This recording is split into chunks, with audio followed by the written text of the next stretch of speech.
Hey everybody, welcome back to the channel. Today I'm advertising the college a little bit in case you're looking for some formalized training, but we're going to be talking about unpitched percussion here in Dorico Pro.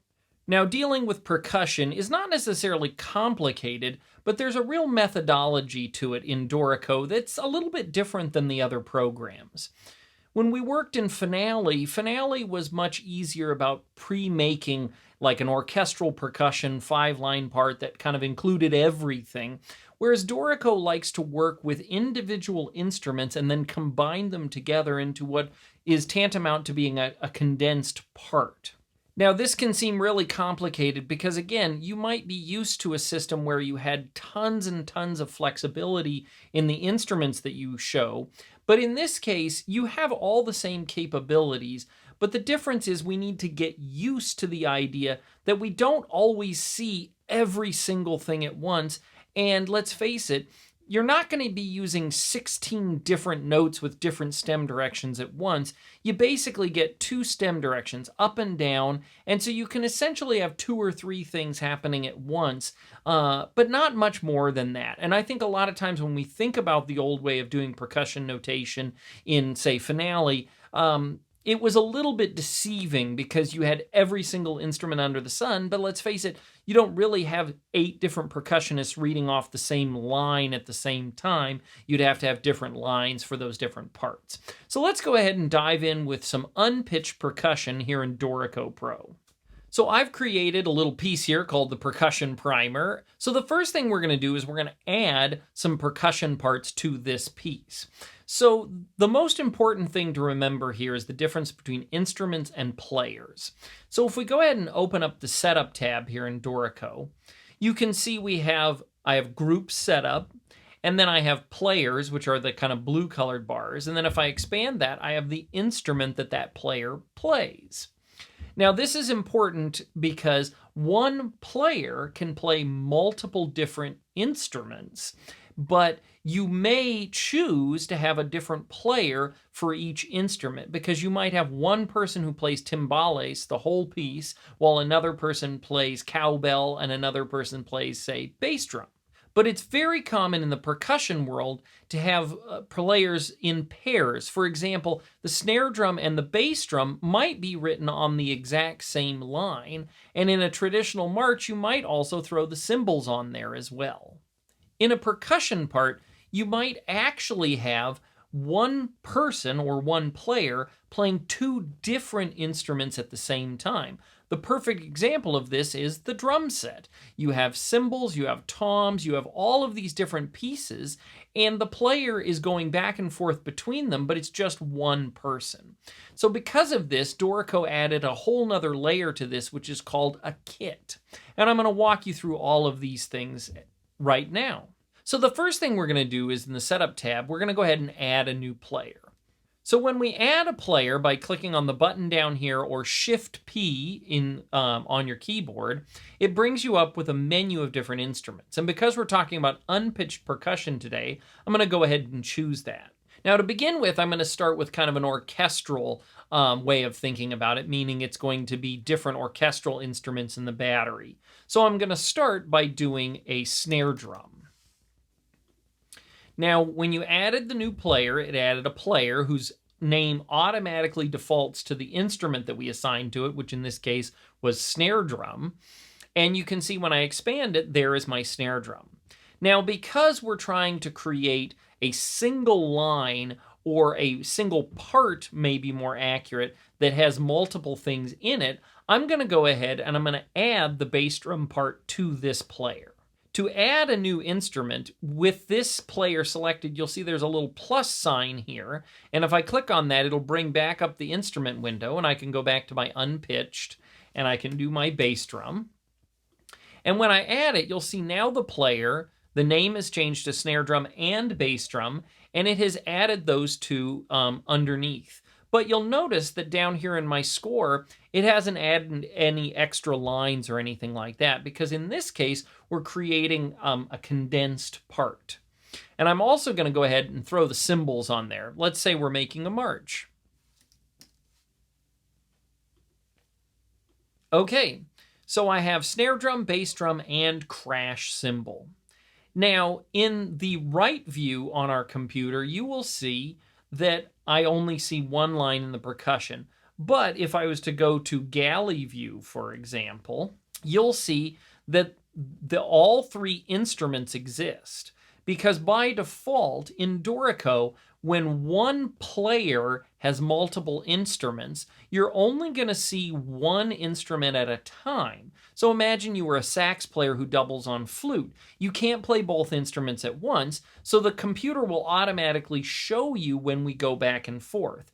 But when we are in the galley view, you can actually see all the different instruments at once, so you could start building a part. And the way this would look is if I was to go ahead and just add in a few notes here, you can see that back in the regular score, it will automatically label the staff with what instrument is playing at any given time. But the problem comes if I try and put two different instruments at the same time. It will explode my score into this multi-line instrumental thing, which is fine, but it does create a little bit of a problem because it takes up a huge amount of white space on my page. If you're used to using a drum set in Dorico, you know that you have options to, say, put it in the 5-line stave, the grid, or individual instruments. But when we go to the layout options under players and percussion, you'll see I don't have any options available for that percussion setup. And that's because in that particular spot, I have not condensed the part down into a percussion kit. So if I wanted to have all of these parts on, say, a 5-line stave, what I'm going to have to do is convert this into a percussion kit. So if I go back to my setup tab, and I was to go down to my player here, which again is called snare drum, bass drum, and crash cymbal, if I right-click on that, you'll see that on the very bottom list here, there is an option that says combined into a percussion kit or create an empty kit. Now in this case, because I know these are the 3 instruments I want to go ahead and combine those instruments into a kit. When I do this, it automatically gives me the option to assign different spaces on the 5-line stave, put them in a specific order on the grid, aka that would be the miniature staves, or I can have the single instruments. It also changes the name of the player to this new name here, which I can set here. And I'm just going to call this Percussion 1. And that way, in my score, if I have a second part, I can tell them apart. Now, in this 5-line staff viewer, you can see these 5 dark lines, and they represent the 5 lines of the stave. And so you have the top line, which would be F in treble clef, the bottom line, which would be E in treble clef, and these white lines are the first ledger lines. So this would be A in treble clef, or it would be a C in treble clef. What we want to do is we want to grab our instrument and we want to drag it to a location on the staff that is where we want to see it. And for my money, I'd like the snare drum to be right there in the middle where C would be in treble clef. I want the bass drum to be down where F would be, and I want the crash cymbal to be up on the top above the staff where G would be. Now here we have to make a decision because it's part of a kit. And the decision is we can have up stems and we can have down stems. So what this means is, how do we want the music to be displayed? So in this case, I'm going to go ahead, I'm going to make the snare drum and the bass drum down stem notes by clicking on them and then going ahead and changing the stem direction. And the reason I'm doing this is because I figure the snare drum part's going to play very frequently, so the bass drum part will be somewhat subservient to its part, meaning the snare drum might be playing 16th notes and the bass drum will play fewer notes but will be visible. And then the crash cymbal's going to have kind of a different part, so I'm going to put it with the up stems. Now the other thing we need to do is we need to assign in the grid view what order we want the staves to appear in. I don't really want the crash cymbal to be on the bottom, so I'm going to move it up to the top of the list so it matches my staff alignment in the 5-line version. And on the single line, I'm going to do the same thing. I'm just going to move it up so that it's on the top. So when I hit apply now, you can see I have what they call the grid view, which shows me the different instruments, and each instrument has its own line, and then it puts in my stem directions. Now, you might be thinking to yourself, now, wait a minute, you told these two to have down stems, but they're up stems right now. And that's because I don't have any notes in the crash cymbal part which would force those to go down. So if I go ahead and I add some crash cymbal notes,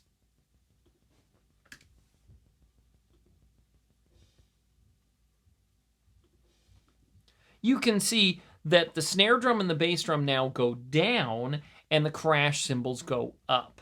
Now that I've created a percussion kit, I can go back to my layout options, and under players, I can go down to percussion, and you can see now I have the option to view as a 5-line stave, single line instruments, or in the grid view. So let's go ahead and flip it over to the 5-line.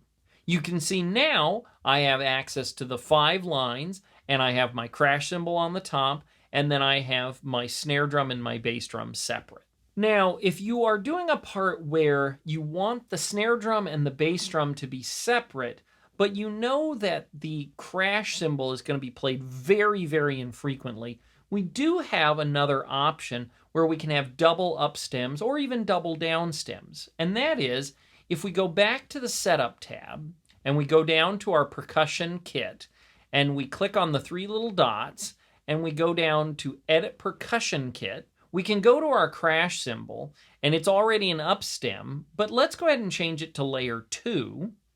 And then we're going to go to our snare drum, which is in layer 1 already, but put it as an up stem. The result of this is going to be that snare drum now has up stems, but you also have the up stems in the crash cymbal, and you can see Dorico will automatically space them apart a little bit. Now, the way I have it written here would be very awkward, and I would never want it to look like that. But if I was going to go in and, say, put in a very complicated rhythmic part in the snare drum, you can see in this case, it really makes it a lot easier to read the crash cymbal as being just one singular note all by itself. And I could add in my bass drum part, if it was highly syncopated, to make it a little easier to read. So now you can see it helps break everything apart a little bit to make it just a little bit easier to read having those double up stem notes, because now the bass drum is separate of the snare drum, but we don't have to then somehow figure out how to put the crash cymbal in with the snare drum. Now, by the same token, you could look at this and think, boy, this is a little complex. Maybe I want to have the crash cymbal be down stem notes on the bottom in addition to the bass drum, since the bass drum part is relatively simple compared to the snare drum part. So we could go back to that Setup tab, and we can expand our Percussion 1, and then click on the 3 dots and edit our kit. And in this case, what I'm going to do is I'm going to drag the crash cymbal down to the bottom where a D would be in treble clef. I'm going to make it a down stem note, but I'm going to keep it in layer 2. And to match this, I'm going to go ahead and I'm going to move it to the bottom in my grid and single line, just to make sure I don't confuse myself. Now you can see, especially in this syncopated section, actually read relatively simply, especially because this crash cymbal part here does not actually interfere with the bass drum at all, because it happens on beat 1, whereas the bass drum part happens on the second 16th note of beat 1. Now you might look down here and think, man, there's way too many rests here. And you're right, there are a lot, but remember, we can hide these extra rests. In our properties panel, if we highlight the last bass drum hit we were using right here, and I hit end voice, and then I go in, you can see it actually got rid of the extra 16th note rest, because what happens when you end a voice is it says, hey, no longer consider this voice until a new note appears, which basically had the effect of hiding that rest. I could do the same thing here to get rid of this whole rest, which belongs to this crash cymbal part, by clicking on that crash cymbal. And again, ending the voice there, which again, hid the rest. I could do the same thing here for this kick drum hit, and I could go like that, and it'll hide that. I could even click on this one here and end that voice, and again, we can see how we can get rid of all these extra rests to make it just a little bit easier to read. And again, remember, the way the end feature works is you're going to click on the last note where that instrument plays, and then you're going to hit end, and then it'll get rid of every rest until that instrument plays for another time.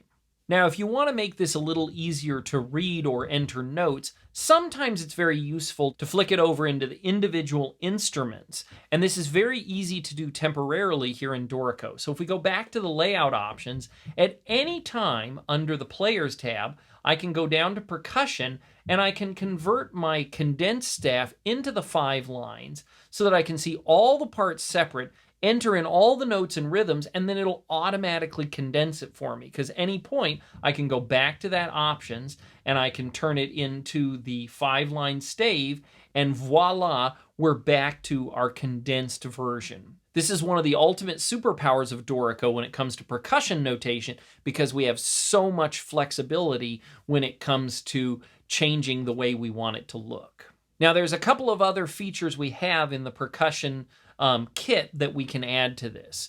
So I'm going to go ahead and add a new percussion kit.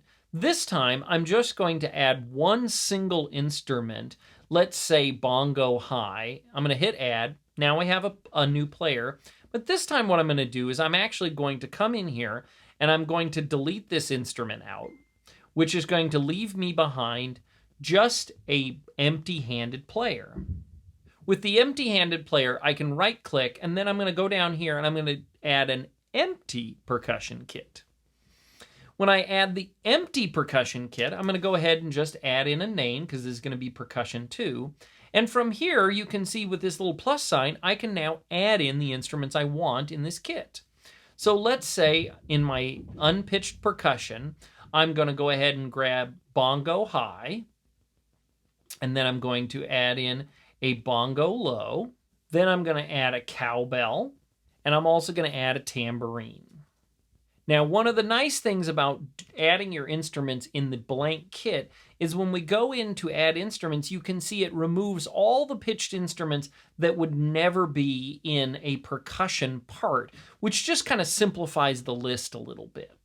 Now, once I have my instruments here, I can go ahead and I can drag these to where I want them. So my bongos, I'm going to go ahead and make them my top 2 spaces here. My tambourine, I'm going to put on the very bottom. And my cowbell, I'm going to go ahead and put that as the ledger line on top. Now, the reason I left the middle open is I want to actually add a rhythmic slash part so that I can do things like what a drum set would look at. So if I go down here to this slashes and I click like that, you can see it adds a slash with stem voice, which I'm going to put right here. And then in the middle, I'm going to go ahead and put a slash without stems.